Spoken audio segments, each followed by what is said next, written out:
वाहिगुरू जी का खालसा वाहिगुरू जी की फतेह। पता नहीं सानू 1984 भुल्लण नूं वार वार क्यों कहा जाता है। किस तरह भुल जाइए इस नसूर नूं, जो ये जख्म सानू भारत की सरकार ने बहुत ही नसूर ते इहो जिहा जख्म दिता है जो अज तक रिस रहा है। तो सानू कहा जाता है कि तुसीं 1984 नूं भुल जाओ। नहीं भुल सकते असीं इस 84 नूं, क्योंकि ये 84 ने सानू जो जख्म दिते हैं ना, वो साडे कोलों भुल सकने बहुत ही औखे हैं। वो जख्म अज तक रिस रहे हैं। वो जख्मां की पीड़ जो असी बड़ी देर तो सहंदे आए हाँ तो सह रहे हाँ, पर कोई इंसाफ नहीं मिलिया। ये कोई एक दिन का इहो जिहा वाक़या नहीं सी कि जो हो गया तो असी इसनूं भुल जाइए। जो ये साडे विरुद्ध साजिशां रचियां गईयां, बड़े लंबे समय तो ये कुछ करने वास्ते साजिशां हो रही सन। जब देश की आज़ादी हुई तो सिखां नूं ये कहा गया कि तुहानूं तुहाडे बंदे अधिकार दिते जाणगे, तुसीं साडे नाल रल के रहो, तुसीं साडे भरा हो। तो 10 अक्तूबर 1947 नूं देश के होम मिनिस्टर ने सिखां नूं जराइम पेशा ऐलान कह दिता कि ये कौम जराइम पेशा है, a tribe of cruel and brutal peoples. तो इत्थों शुरुआत होंदी है कि किस तरह साडे नाल वादा खिलाफी की गई। तो उस तो बाद फिर सिखां ने, अकाली दल ने पंजाबी सूबे वास्ते अपनी मंग दोहरानी शुरू कर दी कि सानू साडा अपना खिता दिता जाए, पंजाबी सूबा दिता जाए, जो कि केंद्र सरकार नूं, भारत की सरकार नूं ये मंजूर नहीं सी। तो पहली बार आज़ादी तो बाद 4-5 जुलाई 1955 नूं भारतीय सरकार ने BSF ते पुलिस दे नाल श्री दरबार साहब ते हमला किया। एक रेड पाई जिसते सारे जुत्तियां समेत ये उत्थे गए। तो उस दे विच 200 सिख शहीद होए। उस टाइम ते तां कोई इहो जी गल नहीं सी। जो 1984 दे विच ये गल प्रचारी गई कि इत्थे संत जरनैल सिंह पिंडरांवाला जो देश की आज़ादी वास्ते खतरा है वो लुकिया होया है, उन्हें इत्थे पता नहीं की कर दिता है। तो उस तो हरमंदर साहब नूं आज़ाद कराने वास्ते हमला किया गया। पर 1955 दे विच तां संत जरनैल सिंह की शायद उम्र ही 8 साल की सी। उस टाइम फिर की सीगा, उस टाइम ते दरबार साहब ते हमला क्यों किया गया। सो ये पंजाबी सूबे की जो लहर चलती चलती 1 नवंबर 1966 नूं पंजाब होंद विच आया। पर ये सारिया चीज़ां भारत की कांग्रेस सरकार नूं बहुत अखरदियां सन कि ये क्यों, ये कौम ही क्यों साडे अगे अड़दी है।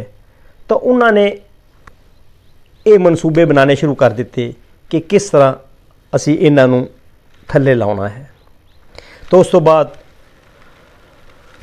1973 दे विच आनंदपुर साहब का मता अकाली दल वालों लिआंदा गया, क्योंकि भारत की सरकार चाहती सी कि खेतर के अधिकारां नूं खत्म करके सारा कुछ केंद्र सरकारां कोल आ जाए।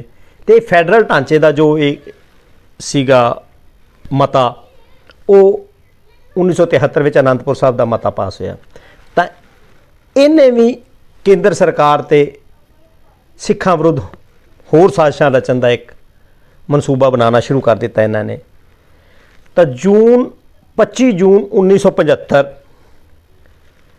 तो देश दे विच एमरजेंसी लागू हो गई।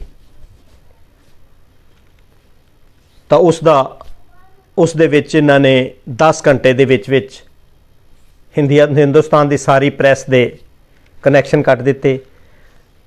क्योंकि ये एमरजेंसी तां लगाई गई सी क्योंकि कोर्ट ने इंदिरा गांधी के इलैक्शन नूं नाजायज़ करार दे दिता सी। ते देश विच्चों इंदिरा गांधी के विरुद्ध मंग उठनी शुरू हो गई सी कि वह अस्तीफा देवे। तो उस मंग नूं दबाउण वास्ते इंदिरा गांधी ने 1975 25 जून नूं एमरजेंसी लगा दी। तो उसने ਅਕਾਲੀ ਦਲ ਨੂੰ ਤੇ ਸਿੱਖਾਂ ਨੂੰ ਅਪਰੋਚ ਕੀਤਾ ਕਿ ਤੁਸੀਂ ਇਸ ਮਸਲੇ ਦੇ ਵਿੱਚ ਮੇਰੀ ਮਦਦ ਕਰੋ, ਪਰ ਕਿਉਂਕਿ ਸਿੱਖ ਤਾਂ ਕਦੇ ਵੀ ਇਸ ਤਰ੍ਹਾਂ ਦੀ ਮਦਦ ਕਿਸੇ ਦੀ ਨਹੀਂ ਕਰਨਗੇ ਜਿਸ ਦੇ ਵਿੱਚ ਮਜ਼ਲੂਮਾਂ ਦੇ ਹੱਕਾਂ ਨੂੰ ਖੋਹਿਆ ਜਾਵੇ।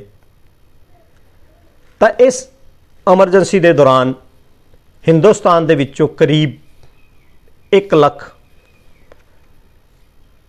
ਪੋਲੀਟੀਕਲ ਲੀਡਰਸ ਨੂੰ, ਵਰਕਰਸ ਨੂੰ ਗ੍ਰਿਫਤਾਰ ਕੀਤਾ ਗਿਆ।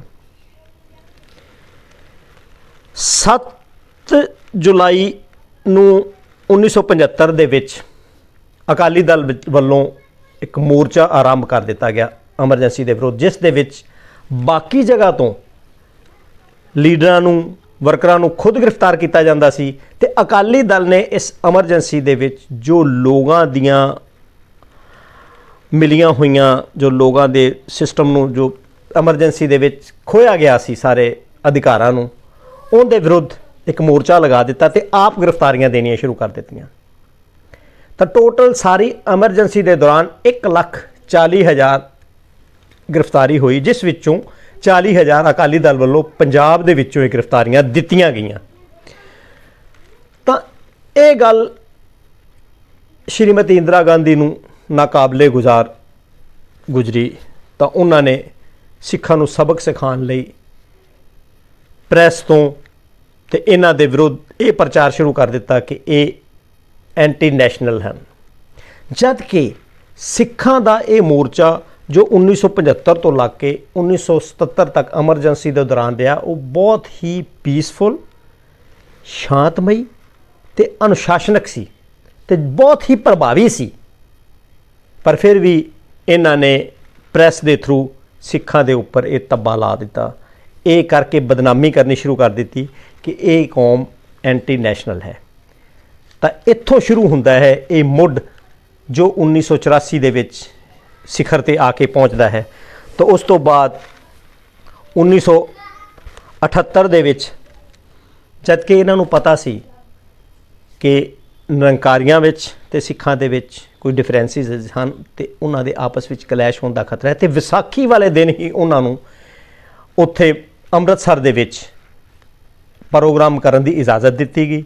ਉਹਨਾਂ ਨੇ ਉੱਥੋਂ ਜਲੂਸ ਕੱਢਿਆ ਤੇ ਉੱਥੇ ਜਦੋਂ ਸਿੱਖਾਂ ਵੱਲੋਂ ਵਿਰੋਧ ਕਰਨ ਤੇ ਪੁਲਿਸ ਨੇ ਤੇ ਉੱਥੇ ਜਦੋਂ ਇਹਨਾਂ ਦੇ ਨਿਰੰਕਾਰੀਆਂ ਦੇ ਵਿੱਚ ਝੜਪ ਹੁੰਦੀ ਹੈ ਸਿੱਖਾਂ ਦੇ ਵਿੱਚ, ਤਾਂ 13 ਸਿੰਘ ਸ਼ਹੀਦ ਹੁੰਦੇ ਹਨ। ਤਾਂ ਇੱਥੇ ਫਿਰ ਸਿੱਖਾਂ ਨੂੰ ਅੱਤਵਾਦੀ ਗਰਦਾਨਣਾ ਸ਼ੁਰੂ ਕਰ ਦਿੱਤਾ। ਫਿਰ ਉਸ ਤੋਂ ਬਾਅਦ 1982 ਦੇ ਵਿੱਚ ਏਸ਼ੀਅਨ ਗੇਮਸ ਹੋਈਆਂ ਤੇ ਉੱਥੇ ਸਿੱਖ ਜੋ ਕਿ ਹਿੰਦੁਸਤਾਨ ਦੇ ਵਸਿੰਦੇ ਹੋਣ ਦੇ ਬਾਵਜੂਦ ਉਹਨਾਂ ਨਾਲ ਇਸ ਤਰ੍ਹਾਂ ਦਾ ਵਿਵਹਾਰ ਕੀਤਾ ਗਿਆ ਕਿ ਉਹ ਹਿੰਦੁਸਤਾਨ ਦੇ ਵਸਿੰਦੇ ਨਹੀਂ ਹਨ। ਕਿਸੇ ਵੀ ਸਿੱਖ ਨੂੰ ਇਜਾਜ਼ਤ ਨਹੀਂ ਸੀ ਕਿ ਉਹ ਦਿੱਲੀ ਵੱਲ ਨੂੰ ਜਾਏ। ਤਾਂ ਉਸ ਟਾਈਮ 400 ਤੋਂ ਵੱਧ ਗ੍ਰਿਫਤਾਰੀਆਂ ਹੋਈਆਂ ਸਿੱਖਾਂ ਨੂੰ 1982 ਦੇ ਵਿੱਚ ਏਸ਼ੀਅਨ ਗੇਮ ਤੋਂ ਰੋਕਣ ਵਾਸਤੇ। ਸੋ ਇਸ ਤਰ੍ਹਾਂ ਦੇ ਕਾਰੇ ਇੰਨੇ ਜ਼ਿਆਦਾ ਹੁੰਦੇ ਰਹੇ ਕਿ ਸਿੱਖਾਂ ਦੀ ਛਵੀ ਨੂੰ ਹਿੰਦੁਸਤਾਨ ਦੇ ਵਿੱਚ ਇੱਕ ਟੈਰੋਰਿਸਟ ਦੇ ਤੌਰ ਤੇ ਬਣਾਈ ਗਈ, ਐਂਟੀ ਨੈਸ਼ਨਲ ਲੋਕਾਂ ਦੇ ਤੌਰ ਤੇ ਬਣਾ ਦਿੱਤੀ ਗਈ ਕਿ ਇਹ ਲੋਕ ਭਾਰਤ ਦੀ ਆਜ਼ਾਦੀ ਲਈ ਖਤਰਾ ਹਨ। ਤੇ ਇਹਨਾਂ ਨੂੰ ਇਸ ਤਰ੍ਹਾਂ ਉਕਸਾਇਆ ਜਾਂਦਾ ਰਿਹਾ, ਹਰੇਕ ਕੰਮ ਨੂੰ ਇਸ ਤਰ੍ਹਾਂ ਦੇ ਕੰਮ ਕੀਤੇ ਜਾਂਦੇ ਰਹੇ ਕਿ ਸਿੱਖ ਉਕਸਾਹਟ ਵਿੱਚ ਆਉਣ ਤੇ ਕੋਈ ਨਾ ਕੋਈ ਇਸ ਤਰ੍ਹਾਂ ਦੇ ਕੰਮ ਕਰਦੇ ਰਹਿਣ। ਤਾਂ ਉਸ ਤੋਂ ਬਾਅਦ ਇਹ ਜੂਨ 1984 ਦੇ ਵਿੱਚ ਸ੍ਰੀ ਦਰਬਾਰ ਸਾਹਿਬ 'ਤੇ ਹਮਲਾ ਹੋਇਆ, ਜਿਸ ਦੇ ਵਿੱਚ ਗੁਰੂ ਅਰਜਨ ਦੇਵ ਜੀ ਦੀ ਸ਼ਹਾਦਤ 'ਤੇ ਉੱਥੇ ਪ੍ਰਣਾਮ ਕਰਨ ਵਾਸਤੇ ਆਪਣੀ ਸ਼ਰਧਾ ਅਕੀਕਤ ਤੇ ਫੁੱਲ ਭੇਟ ਕਰਨ ਆਈਆਂ ਹੋਈਆਂ ਸੰਗਤਾਂ 'ਤੇ ਅੰਨ੍ਹੇਵਾਹ ਗੋਲੀਆਂ ਚਲਾਈਆਂ ਗਈਆਂ। ਬਹੁਤ ਹੀ ਗਿਣਤੀ ਦੇ ਵਿੱਚ, ਸੈਂਕੜਿਆਂ ਦੀ ਗਿਣਤੀ ਦੇ ਵਿੱਚ ਸ਼ਹਾਦਤਾਂ ਹੋਈਆਂ, ਹਜ਼ਾਰਾਂ ਦੀ ਗਿਣਤੀ ਦੇ ਵਿੱਚ ਲੋਕਾਂ ਨੂੰ ਗ੍ਰਿਫਤਾਰ ਕੀਤਾ ਗਿਆ, ਤਸ਼ੱਦਦ ਕੀਤਾ ਗਿਆ, ਸ਼੍ਰੀ ਅਕਾਲ ਤਖਤ ਸਾਹਿਬ ਨੂੰ ਢਹਿ ਢੇਰੀ ਕੀਤਾ ਗਿਆ। ਉਸ ਦੇ ਵਿੱਚ ਸੰਤ ਜਰਨੈਲ ਸਿੰਘ ਜੀ ਭਿੰਡਰਾਂਵਾਲੇ, ਜਨਰਲ ਸ਼ਬੇਗ ਸਿੰਘ, ਭਾਈ ਅਮਰੀਕ ਸਿੰਘ ਤੇ ਹੋਰ ਸੈਂਕੜੇ ਸਿੰਘ ਸ਼ਹੀਦ ਹੋਏ। ਪਰਿਕਰਮਾ ਦੇ ਵਿੱਚ ਲਹੂ ਤੇ ਲੋਥੜਿਆਂ ਨਾਲ ਲਿਬੜਿਆ ਹੋਇਆ ਜੋ ਕਾਰਾ ਵਾਪਰਿਆ, ਇੱਕ ਵੱਡੇ ਘੱਲੂਘਾਰੇ ਦੇ ਤੌਰ ਤੇ ਦੇਖਿਆ ਗਿਆ, ਜਿਸ ਦੇ ਵਿੱਚ ਸ਼੍ਰੀ ਗੁਰੂ ਗ੍ਰੰਥ ਸਾਹਿਬ ਜੀ ਦੀ ਬੇਅਦਬੀ ਹੋਈ, ਰਾਗੀ ਸਿੰਘ ਸ਼ਹੀਦ ਹੋਏ, ਗ੍ਰੰਥੀ ਸਿੰਘ ਸ਼ਹੀਦ ਹੋਏ, ਤੇ ਅੱਜ ਸਾਨੂੰ ਕਿਹਾ ਜਾਂਦਾ ਹੈ ਕਿ ਤੁਸੀਂ ਇਸ ਨੂੰ ਭੁੱਲ ਜਾਓ। ਤੇ ਕੁਝ ਸਿੱਖੀ ਬਾਣੇ ਦੇ ਵਿੱਚ ਵੀ ਲੋਕ ਸਾਨੂੰ ਭੁੱਲਣ ਦੀਆਂ ਗੱਲਾਂ ਕਹਿੰਦੇ ਹਨ, ਜਾਂ ਇਹਨਾਂ ਦਿਨਾਂ ਦੇ ਵਿੱਚ ਆ ਕੇ ਉਹ ਜੋ ਕੁਝ ਚੱਲ ਰਿਹਾ ਹੈ ਉਸ ਨੂੰ ਹੋਰ ਪਾਸੇ ਕਨਵਰਟ ਕਰਨ ਦੀ, ਹੋਰ ਪਾਸੇ ਡਾਇਵਰਟ ਕਰਨ ਦੀ ਕੋਸ਼ਿਸ਼ ਕਰਦੇ ਹਨ, ਤਾਂ ਕਿ ਇਹਨਾਂ ਦਿਨਾਂ ਦੇ ਵਿੱਚ ਇਹ ਗੱਲਾਂ ਨਾ ਹੋਣ ਤੇ ਪਬਲਿਕ ਜੋ ਅੱਜ ਸਾਡੇ ਬੱਚੇ ਜੋ ਉਸ ਸਮੇਂ ਤੋਂ ਬਾਅਦ ਪੈਦਾ ਹੋਏ ਤੇ ਉਹਨਾਂ ਨੂੰ ਇਹਦੇ ਬਾਰੇ ਨਾ ਦੱਸਿਆ ਜਾਏ, ਤਾਂ ਕਿ ਉਹ ਇਸ ਗੱਲ ਤੋਂ ਜਾਣੂ ਨਾ ਹੋਣ ਤੇ ਹੋਰ ਮਸਲੇ ਖੜੇ ਕਰਕੇ ਸਾਨੂੰ ਇਹ 84 ਭੁਲਾਈ ਜਾਵੇ। ਸਿੱਖਾਂ ਦੇ ਵਲੂੰਦਰੇ ਹੋਏ ਹਿਰਦਿਆਂ ਦੇ ਵਿੱਚੋਂ 84 ਨੂੰ ਡਿਲੀਟ ਕਰਨਾ ਬਹੁਤ ਮੁਸ਼ਕਿਲ ਹੈ। ਸੋ ਅਸੀਂ ਆਪਣੇ ਪਿਛੋਕੜ ਨੂੰ, ਜੋ ਸਾਡੇ ਤੇ ਵਾਪਰਿਆ, ਜੋ ਕੁਝ ਹੋਇਆ, ਉਸ ਨੂੰ ਯਾਦ ਰੱਖਦੇ ਹੋਏ ਤੇ ਆਉਣ ਵਾਲੇ ਸਮੇਂ ਦੇ ਵਿੱਚ ਆਪਣੀ ਕੌਮ ਨੂੰ ਬਿਹਤਰੀ ਵੱਲ ਲਿਜਾਉਣ ਦੇ ਸਿਸਟਮ ਦੇ ਵਿੱਚ ਅਸੀਂ ਅੱਗੇ ਵਧੀਏ, ਆਪਣੇ ਸ਼ਹੀਦਾਂ ਨੂੰ ਯਾਦ ਰੱਖੀਏ, ਤਾਂ ਕਿ ਅਸੀਂ ਉਹਨਾਂ ਦੀ ਸ਼ਹਾਦਤ ਤੋਂ ਆਪਣੀ ਕੌਮ ਨੂੰ ਚੜ੍ਹਦੀ ਕਲਾ ਵਾਲੇ ਪਾਸੇ ਲੈ ਕੇ ਜਾਈਏ। ਵਾਹਿਗੁਰੂ ਜੀ ਕਾ ਖਾਲਸਾ, ਵਾਹਿਗੁਰੂ ਜੀ ਕੀ ਫਤਿਹ।